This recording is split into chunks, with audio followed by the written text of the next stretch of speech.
that are yours from God, our Heavenly Father, and our Lord and our Savior, Jesus Christ. Amen. The Lord's ways are not our ways. We are confronted with that reality time and time again. When it comes to the things that we would be inclined to pray for, the things that we would want to see happen, we are often left frustrated, perplexed, confused, and quite frankly, upset that God does not act like we would if we were in his position. We pray for peace in this world, and yet God permits war to exist. We pray for financial security, for our future, that there would be no want or hunger or need among us, or among anyone in the world for that matter, and yet God simply promises to provide daily bread. We pray for health and wellness, and yet sickness and death are always before us.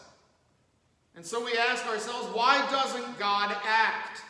And maybe more specifically, why doesn't God act the way that I want him to? Why is the kingdom of God seemingly so small and insignificant when I want it to seem big and overpowering? Why is the kingdom of God so mysterious when I want something that I can understand and know for myself? The knowledge of the kingdom of God and the understanding of his ways are at the heart of our texts for today. In our Old Testament reading, the Lord promises that he will plant a lofty cedar on a lofty mountaintop, and that he will bring low the high tree and make high the low tree. He will dry up the green tree and make the dry tree flourish. Indeed, the Lord's ways are not our ways. And he simply instructs Ezekiel, and therefore he instructs us as well, to know three things. 1, he is the Lord. 2, he has spoken. And 3, he will do what he says. The Lord makes good on his promises. And when he speaks, he follows through. He does not say something that he does not back up with his action.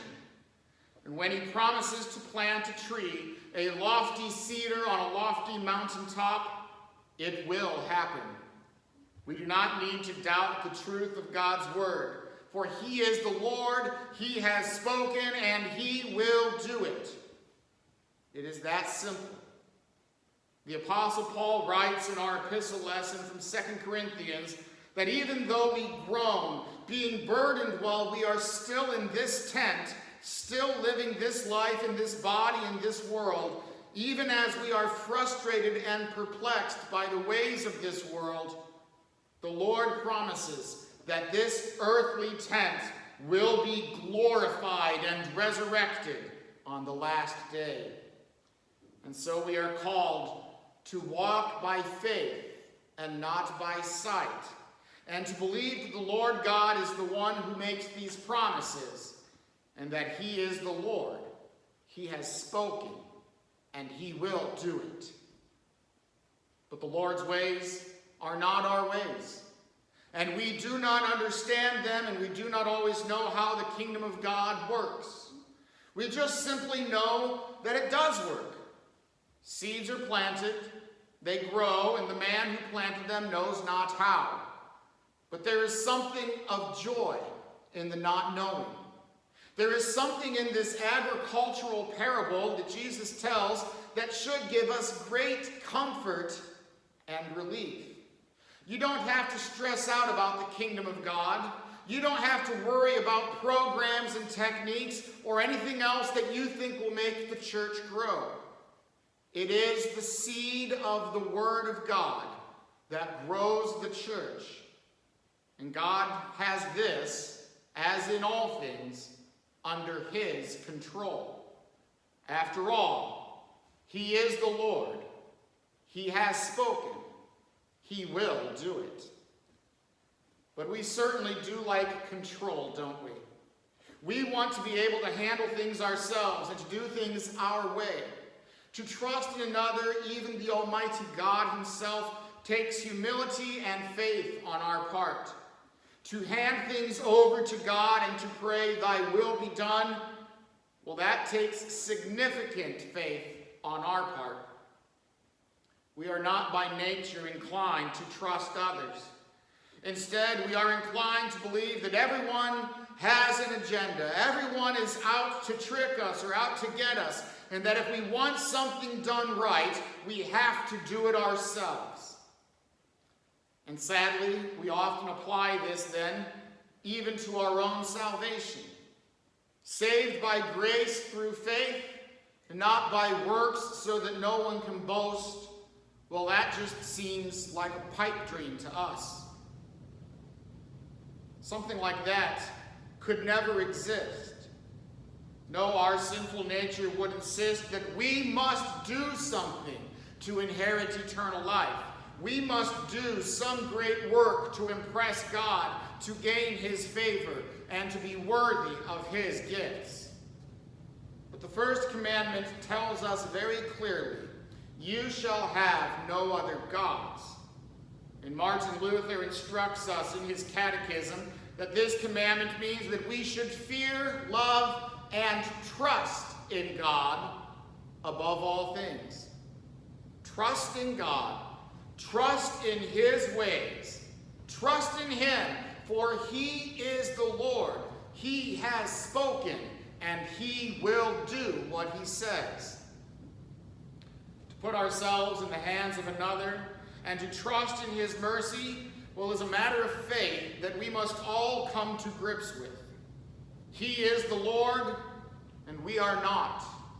He has spoken, and his words carry far more weight and value than any words of man. And he will do what he says.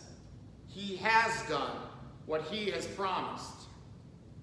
We see this in our Lord and Savior Jesus Christ as he tells us this parable about the mustard seed. The mustard seed, when it is sown on the ground, is the smallest of all the seeds on the earth. It is seemingly insignificant. It is seemingly worthless, unimportant. Certainly not the way that we would have designed it if we were God. And yet, this mustard seed, small and insignificant as it seems, grows up to become larger than all the garden plants. So large, in fact, that the birds of the air, all of them, each and every one of them, can find shade in its branches. He is the Lord. You are not. You are the birds. And we can see throughout Scripture how God values and loves his birds. He loved them in the garden when he commanded man to name them and to care for them, to have dominion over them and responsibility. He loved them on the ark when God commanded Noah to spare them and save them by bringing each kind of bird on the ark with him, that they may have a place to land, a place to perch, a place to rest in the midst of the floodwaters that filled the earth.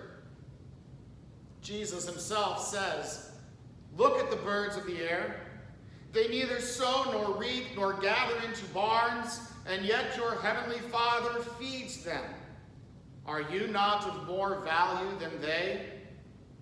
Indeed, the Lord loves his birds, and he loves you even more. And he has given you a place to find your rest, to rest in the shade of its branches of the tree which he himself has planted, because he is the Lord. He has spoken, and he will do it." Jesus Christ, the only begotten Son of the Almighty God, became a baby in a manger at Bethlehem. Something so small and insignificant, the world saw him and said, "Well, that's not the way I would do it if I were God." But our ways are not his ways. This Jesus Christ, who took on human flesh, who seemed so small and worthless, is the same Jesus Christ who preaches to us today. Jesus himself is the seed that must be planted. He is that small, insignificant grain that must be buried in the earth. Indeed, Jesus Christ would have to die on a cross. Again, an act that shows that God's ways are not our ways. And after his death on the cross, he was buried in the earth like a seed that is planted, dead and lifeless. But the Lord's resurrection from the dead is the sprouting and growing of this seed. First the blade, then the ear, then the full grain in the ear. Jesus' resurrection is the first fruits of all of those who have fallen asleep.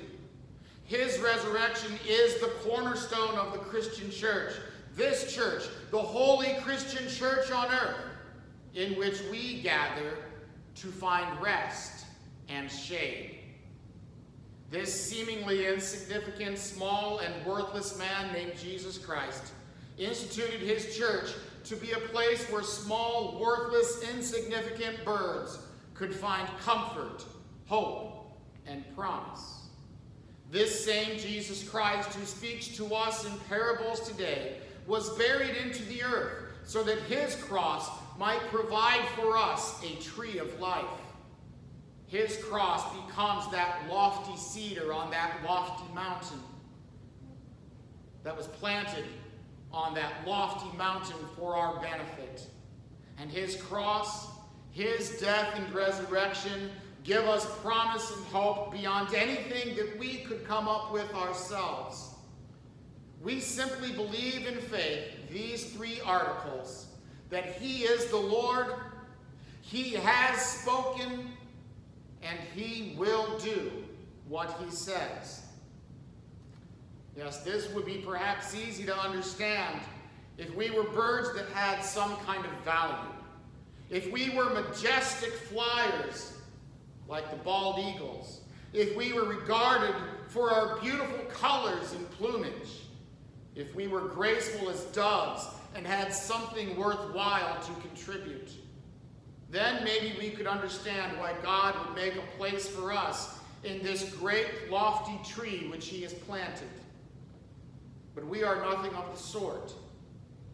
We are vultures, too lazy to hunt and too eager to devour. We are like crows, scavengers who want always to take the easy way and not the way of the cross. But Jesus did not wait for us to have any beauty or majesty or worth. Jesus died for us, even as the old crows that we are. Indeed, while we were still sinners, Christ died for us. And so the tree of life, planted by God himself, is big enough for every bird of the air, for every Christian who believes and puts their trust in their Lord and Savior, Jesus Christ.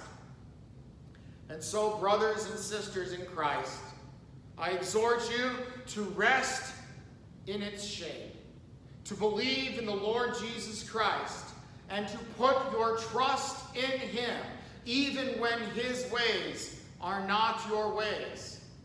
Trust in our Lord Jesus Christ, for he is the Lord. He has spoken, and he will keep his promises to you. In the name of Jesus, amen. And now may the peace which surpasses all understanding guard your hearts and your minds in Christ Jesus our Lord. Amen.